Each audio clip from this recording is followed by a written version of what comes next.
Guys, good morning. Kain mga tayo. Time check. Anong oras na ba? 1:32, nagutom.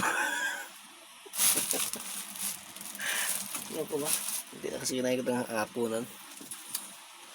Gutom ako. Nagising kasi ako na mag-12.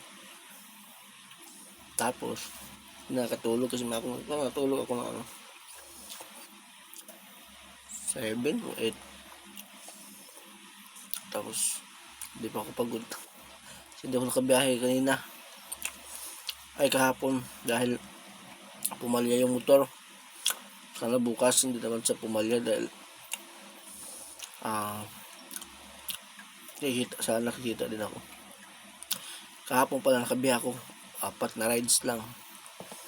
Walang kinita ko noon. 300 plus. Tapos yung gas, di pa nakapagpagas. Bukas pa. Ay, mamaya pa. Hindi ko alam kung makatulog pa ako nito.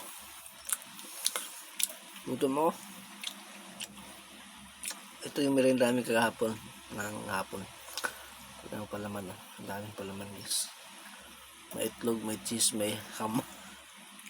Kaya nung bagong taon.